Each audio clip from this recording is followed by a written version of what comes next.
नमस्कार, आदाब, अस्सलाम वालेकुम। मैं हूं मंजर आलम। आप देख रहे हैं रियल न्यूज़। जैसा कि टेरागात से चल के मैं आया हूं पोटिया छमटिया गांव में, और एजुकेशन का जो हीरो है इम्तियाज सर, इनसे बात करेंगे कि आखिर जाते हैं, तरह तरह का प्रोग्राम करते हैं, क्या फोकस रहता है शिक्षा में, और इनके नज़र में शिक्षा क्या है, सारा कुछ इनसे मिल करके अवगत कराएं।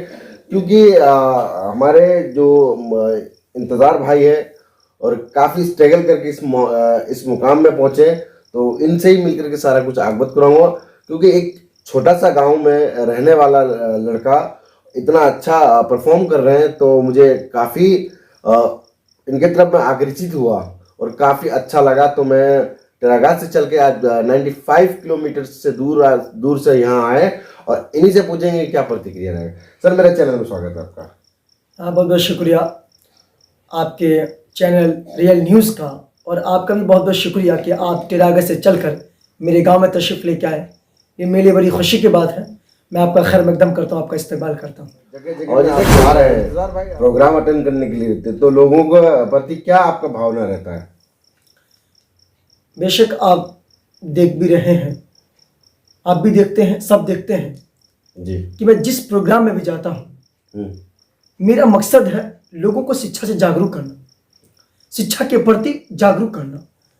आपको मालूम है कि शिक्षा की क्या महत्व है और सीमांचल की शिक्षा का क्या हालत है, ये आपको बाखूबी मालूम है, मुझे कहने की जरूरत नहीं है। मैं जहां भी जाता हूं, जिस प्रोग्राम में भी जाता हूं, मेरी एक ही मैसेज रहता है कि आप अपने बच्चों को पढ़ाइए। जी जी बिल्कुल, आप अपने बच्चों को पढ़ाइए, अपने बच्चों को लिखाइए। देखिए, शिक्षा की जो हालात है सीमांचल में, अगर पूरे बिहार की बात की जाए जी तो सबसे कम शिक्षा अगर कहीं है तो वो हमारा सीमांचल आता है। आखिर कब तक हम रोते रहेंगे कि सीमांचल में शिक्षा की कमी है? ये प्रॉब्लम कब दूर होगा? तो हम चाहते हैं कि रोने से बेहतर है कि हम लोग कुछ उपाय सोचें इस शिक्षा की कमी को हटाने के लिए। बिल्कुल बिल्कुल। तो मैं हर प्रोग्राम में जाके यही लोगों को कहता हूं कि हमें रोना नहीं है, हमें कुछ करना है, हमें इस अंधकार को हटाना है। हमें रोना नहीं है हमेशा कि सीमांचल में शिक्षा की कमी है। अब रोने से कोई फायदा नहीं है। अब हम सबको मिल करके शिक्षा के प्रति काम करना है, लोगों को घर घर तक शिक्षा के लिए काम करना है। ये मेरा एक मैसेज रहता है। बिल्कुल।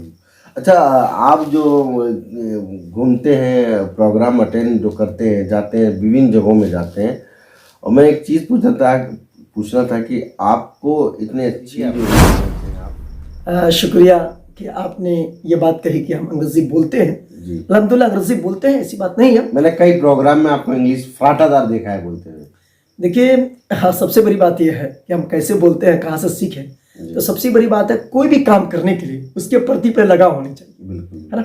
आप कोई भी भाषा बोलना चाहते हैं, क्योंकि अंग्रेजी में भाषा है, तो आप बोलना चाहते हैं तो उसके प्रति पे मोहब्बत लगा होनी चाहिए कि नहीं, हमको अंग्रेजी बोलना है, अंग्रेजी सीखना है।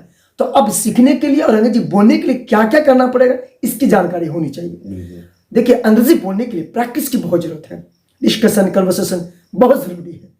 मैं आपको आपके चैनल के माध्यम से मैं कुछ स्टूडेंट्स को बताना चाहता हूं कि अगर आप भी फ्लुएंटली एंड कॉन्फिडेंटली इंग्लिश बोलना चाहते हैं। हम 6 महीने से इंग्लिश क्लास कर रहे हैं सर, हम बहुत सारी किताबें पढ़े हैं सर, तब भी हम अंग्रेजी नहीं बोल पाते हैं। तो व्हाट्स द रीजन, क्या कारण है इसका? तो देखिए, हम बच्चों से ये कहना चाहते हैं, सिर्फ आप कॉपी में लिखिए मत। जो चीज को आप कॉपी में लिखते हैं ना, उसको बोलने की कोशिश कीजिए। Please try to speak. आप बोलने की कोशिश कीजिए। If you want to speak English, अगर आप अंग्रेजी बोलना चाहते हैं तो आप बोलने की भी कोशिश कीजिए। हालांकि कोचिंग में जाइए, कॉपी में लिख के लेके आइए, ये बहादुरी नहीं है। बहादुरी है कि जो चीज को आप लिखते हैं उसको प्रैक्टिस में लेके आइए, उसको बोलने की कोशिश कीजिए। जब बोलने की कोशिश कीजिएगा, जो आपके अंदर हेजिटेशन है ना, वो खत्म हो जाएगा, वो समाप्त हो जाएगा। देखिए, बच्चे सब पढ़ते हैं, बहुत सी किताबें पढ़ लेते हैं, ग्रामर की किताबें, ट्रांसलेशन की किताबें, लेकिन तब भी बोल नहीं पाते। पता क्यों? उनको डर लगता है कि हम बोल नहीं पाएंगे, हमको नहीं आता, हम बोल नहीं पाएंगे। सिर्फ ये हेजिटेशन की वजह से है। तो ये खत्म कैसे होगा? इसका खत्म करने का है कि आप सिर्फ कॉपी में मत लिखिए, जो चीज कॉपी में लिखे आप उसको बोलने की कोशिश कीजिए। मैं स्कूल जा रहा हूँ, I am going to school.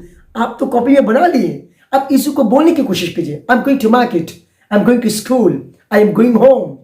जब आप इस तरह बोलेंगे ना तो यकीनन आप 4 से 5 महीने के अंदर फर्राटेदार अंग्रेजी बोल सकते हैं।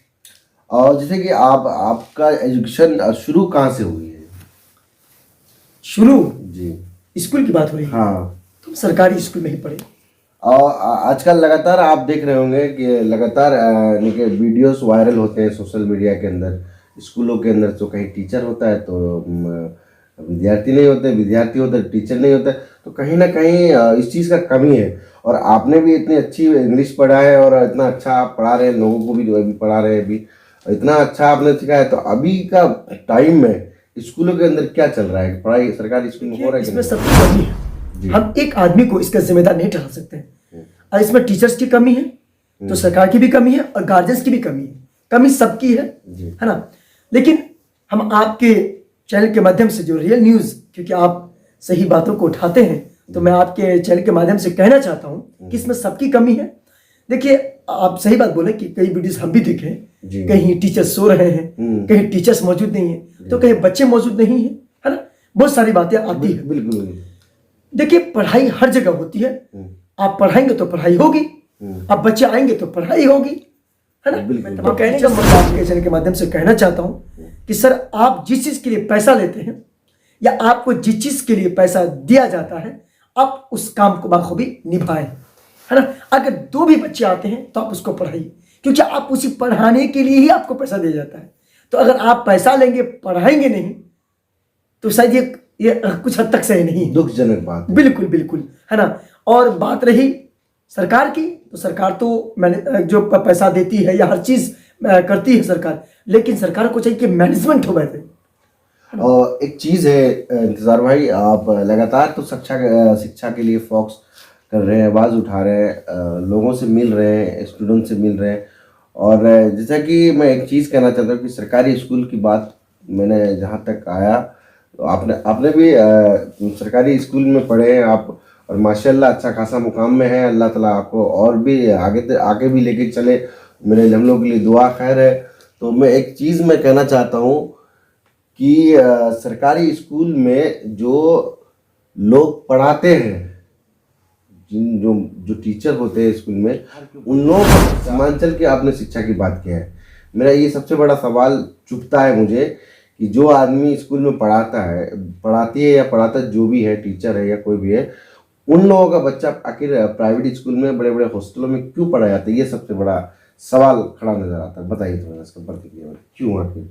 आपका कहने का मकसद है कि जो टीचर्स हैं वो अपने बच्चों को प्राइवेट स्कूल में पढ़ाते हैं, बिल्कुल, सरकारी स्कूल में नहीं पढ़ाते हैं। हाँ, यस। इसका कारण ये हो सकता है कि उनको खुद कॉन्फिडेंस नहीं है कि मैं अच्छा पढ़ा सकूंगा। शायद इसका कॉन्फिडेंस नहीं है उनको, या उनको ऐसा लगता होगा कि मैं खुद अच्छा नहीं पढ़ा पाऊंगा, इसीलिए हमारे बच्चों की जिंदगी यहाँ बर्बाद हो सकती है और मैं उसको प्राइवेट में पढ़ाऊंगा।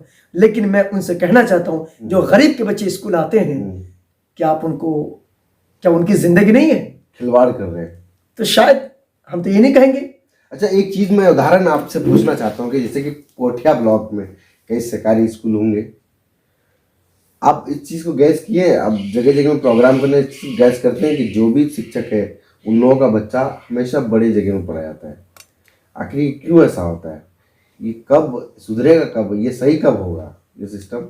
देखिए, जब तक हमारे जो एजुकेशन सिस्टम है ना, जब तक ये नहीं सुधरेगा, तो कहने का मतलब है कि कोई भी चीज को सुधारने के लिए, है ना, सबकी इसमें मदद होनी चाहिए, है ना। सिर्फ एक ही आदमी को हम ब्लेम नहीं कर सकते इसके लिए, या सरकार को, है ना। सरकार सब कुछ देती है बच्चों को स्कूल के लिए भी।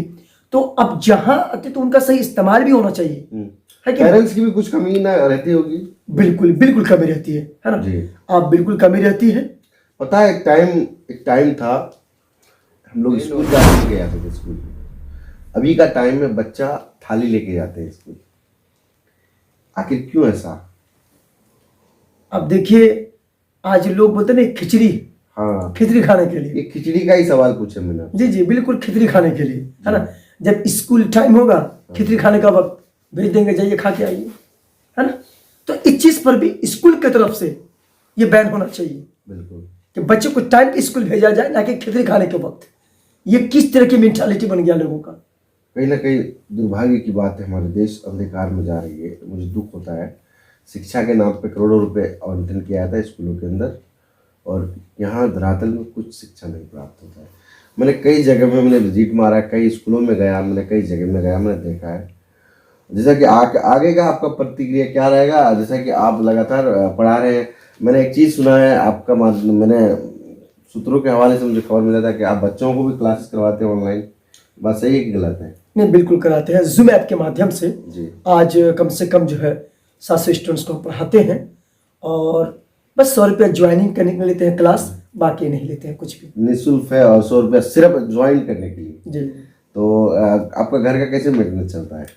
देखिए, सिर्फ इसको हम जरिया नहीं बनाए हैं कमाने का, कुछ और भी जरिए है कमाने का, है ना। बस मैं खादिम की हैसियत से बच्चों की खिदमत। 100 रुपया यानी कि ज्वाइनिंग फीस लेते हैं, जूम ऐप्स का माध्यम से आप पढ़ाते हैं बच्चों। देखिए, अब निशुक को जो कह रहे हैं, देखिए इसका कारण है आज हमारे सीमांचल के हालात को आप जानते हैं। गांव में बच्चियों के लिए खास करके बहुत सारी परेशानियां हैं।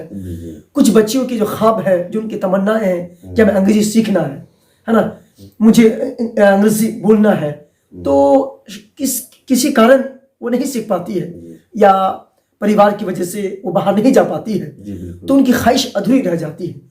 तो मैं इस वक्त में ये सोचा कि उन बच्चों की ख्वाहिश अधूरी नहीं रहनी चाहिए, है ना। तो मैंने कहा कि अगर आज सबके पास एंड्रॉइड फोन है, होता ही है सब घर में, होता ही, तो बच्चे सही इस्तेमाल करें उसका।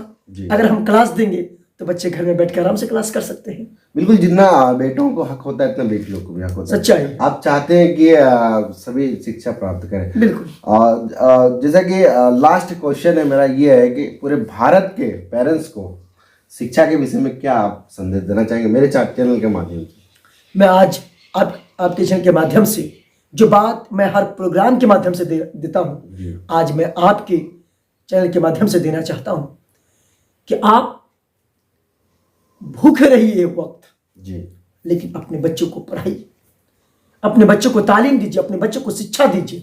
अफसोस है मुझे कि जिस उम्र में बच्चों के हाथ में किताबें होनी चाहिए, कलम की ताकत, कलम होनी चाहिए, आज उन हाथों में प्लेट है। जब होटल्स में मैं जाता हूं, किसी होटल में देख करके आंखों में अश्क बार होते हैं। 8 साल 10 साल के बच्चे होटल में काम करते हुए नजर आते हैं, झूठा साफ करता हुआ नजर आता है। उन बच्चों के हाथों में अभी किताबें होनी चाहिए थी, कलम, लेकिन उनके हाथ में प्लेट है। कोई आदमी खाना खा के जाता है, उसका झूठा साफ करता है 8 साल का बच्चा। मैं उन माँ बाप से पूछना चाहता हूं, क्या आपको अफसोस नहीं होता है? क्या आपके बच्चों के प्रति आपको मोहब्बत नहीं है? आप बच्चों को क्यों यतीम बना रहे हैं?